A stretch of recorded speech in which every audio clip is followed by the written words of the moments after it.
Bonjour à tous, Alexandre Blondeau, a.k.a. Thor, avec vous pour une chronique spéciale de souliers. Donc, les gens qui me connaissent voient défiler une quantité astronomique de souliers dans mes pieds, pour la simple et bonne raison que normalement, une année ordinaire voit défiler sous mes pieds une douzaine, comme faut, de souliers. Tout simplement parce que les souliers sont tellement faits cheap, un peu comme tout le reste, mais on ne s'étendra pas dans ces zones-là, tellement faits de façon abrutie, qu'après 500 km, un soulier, aujourd'hui, c'est fini. Il y a moyen de les toffer. Moi, j'arrive à les amener jusqu'à 1200 km, mais 500 km, c'est la vie utile d'un soulier aujourd'hui. Donc, les gens me demandent souvent, c'est quoi le bon soulier, qu'est-ce que je devrais mettre, puis là, c'est là qu'on voit qu'il y a deux écoles. Donc, il y a l'école des minimalistes et l'école des maximalistes, appelons-les comme ça parce qu'il n'y a pas vraiment de nom, mais l'école des maximalistes vont plus mettre en phase sur l'absorption des chocs. Donc, d'un point de vue purement radical, le minimalisme est celui qui est dans la vérité. Pourquoi? Parce que l'être humain, pendant plus de 1 million d'années, presque, a réussi à parcourir des distances astronomiques avec ses petits pieds tout nus. Donc, effectivement, l'être humain est fait pour fonctionner avec pas de souliers. Puis du moment qu'on voit l'agriculture apparaître, la marde commence à pogner. Puis là, c'est là que les gens qui se prétendent veulent avoir des petits souliers pour ne pas avoir les pieds dans la bouette. Bon, et voilà. Donc ça, c'est l'histoire de l'humanité en mouvement. Mais, outre cela, si on revient à nos petits moutons, aujourd'hui, en tant qu'abrutis, aliénés et détruits par l'argent et l'État, il faut faire des choix qui sont conséquentiels à ce monde-là dans lequel on est tous incarnés, puis on est tous, mettons, disons un gros mot, prisonniers de ce monde carcéral. Donc, il faut faire des choix éclairés. Si votre perspective est minimalisme, donnez-vous du temps, parce que c'est pas du jour au lendemain où est-ce que votre structure osseuse, musculaire et même nerveuse va réussir à s'adapter à une course. Dans ce cas-ci, on va parler de la course, dans une course qui va se faire nu-pied. Donc, moi, j'aurais tendance à prescrire aux gens de commencer tout dépendant où est-ce qu'ils sont rendus dans leur performance sportive, mais admettons quelqu'un qui est capable de facilement courir 50-60 km par semaine, je vais lui dire de s'acheter un soulier où est-ce que la semelle va être plus petite, donc moins épaisse, avec un dénivelé qui est nul dans la semelle. Donc, on a ici un exemple. Ça, c'est le modèle qui, moi, ça doit faire pas loin de 15 ans que j'achète ce modèle-là. Donc, j'arrive à bien fonctionner avec ce modèle-là, tout simple pour plusieurs raisons. Donc, c'est vraiment pas la meilleure soulier, la meilleure chaussure disponible, mais de un, on a un dénivelé entre le talon et la pointe des pieds qui est presque nul. Donc, c'est ce qu'on recherche pour aller vers le minimaliste le plus possible. On a une surface d'absorption qui est quand même intéressante, peut-être un peu trop pour quelqu'un qui va aller vers du minimaliste. Donc, je sais que la marque Nike est beaucoup moins absorbante. Donc, quelqu'un qui voudrait aller vers le minimaliste pourrait commencer par ce genre de souliers-là.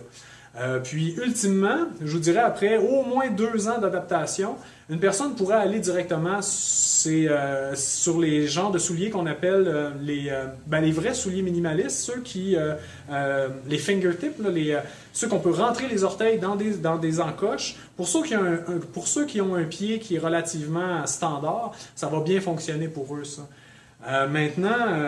Donc, c'est ça. C'est une progression pour ceux qui veulent aller vers le minimalisme, parce que sinon, effectivement, courir sur le pavé, nu-pied, c'est pas naturel. Il n'y a aucun homme du Paléolithique qui courait sur du pavé. Il n'y avait pas de pavé.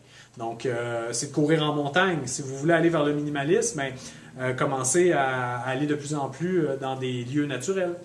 Puis là, vous allez retrouver une foulée qui est beaucoup plus optimum au niveau biomécanique. Vous allez travailler des muscles stabilisateurs, vous allez travailler beaucoup plus l'ensemble de votre système musculaire et osseux que quelqu'un qui va faire des marathons sur le pavé comme un fiefé crétin puis qui va se déboîter toute la colonne après une couple d'années et se décourager. Parce que quand on se blesse, on se décourage. Donc, ceci étant dit, ça c'est un soulier qui est à peu près d'entrée de gamme. Une autre chose à considérer quand on adopte un soulier, c'est, surtout quand on a des volumes d'entraînement comme moi j'ai pu avoir dans les années précédentes, c'est comment je pourrais dire, la facilité d'obtention à un prix raisonnable. Un soulier comme ça, si vous l'achetez au coureur à Sherbrooke, ça va vous coûter près de 200 $. Celui-là m'a coûté 40 $. Donc, pourquoi? Parce que je l'ai fait venir sur Internet. Mais faire venir des souliers sur Internet, il faut être sûr de son affaire parce que tant et aussi longtemps qu'on ne l'a pas essayé, cette marque-là, avec ce modèle-là, cette pointure-là, on ne sait pas vraiment dans quoi qu'on s'embarque. Donc moi, de ce modèle-là, je porte du 9 et du 11. Donc ça va dépendre des temps de l'année. L'été, en montée, je vais porter du 9.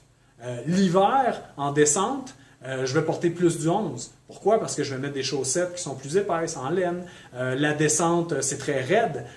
Si vous avez un soulier qui est trop court, vos orteils vont toujours pointer dans le fond du soulier, puis éventuellement, ça va vous faire des ampoules, puis c'est absolument pas intéressant, là, comme j'ai dit, quand on se blesse, la motivation est moins là.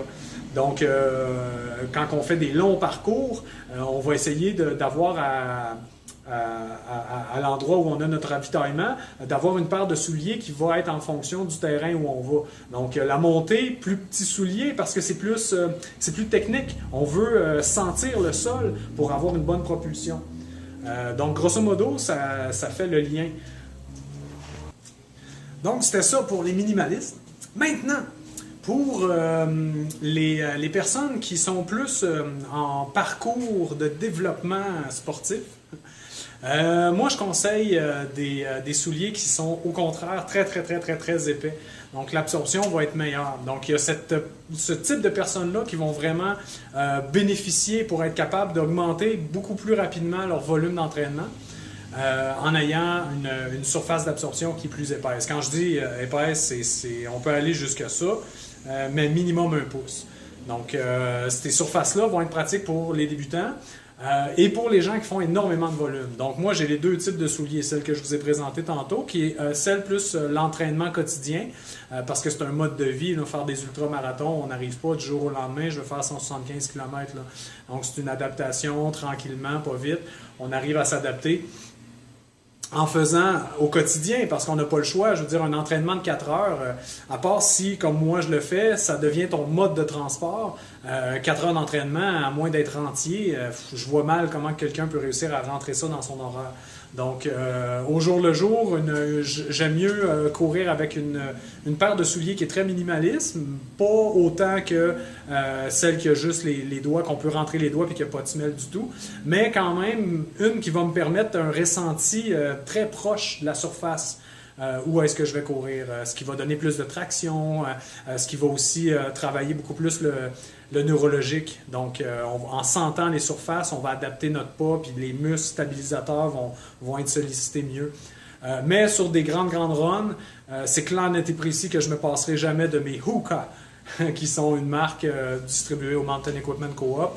Il y en a sûrement d'autres marques, mais cette marque-là se spécialise dans les semelles très absorbantes au niveau du choc. Donc, pour les débutants, vous allez épargner vos genoux, vous allez épargner vos articulations.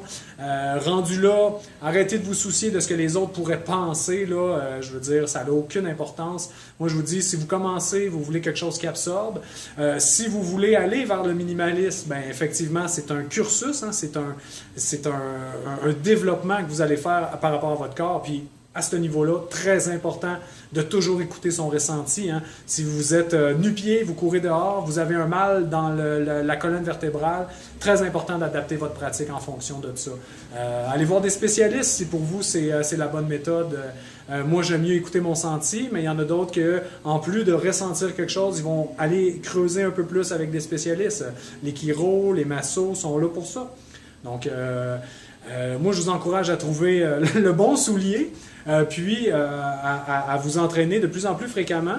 Puis éventuellement, en venir peut-être un peu comme moi, à passer beaucoup de paires de souliers par année, mais j'ai pas de voiture. Donc, qui a plus d'impact dans l'environnement? Hein? Celui qui achète 12 paires de souliers par année ou celui qui a une Mustang puis qui fait des burns au coin de la rue? C'est toi qui décides, yo! Hey, bonne journée!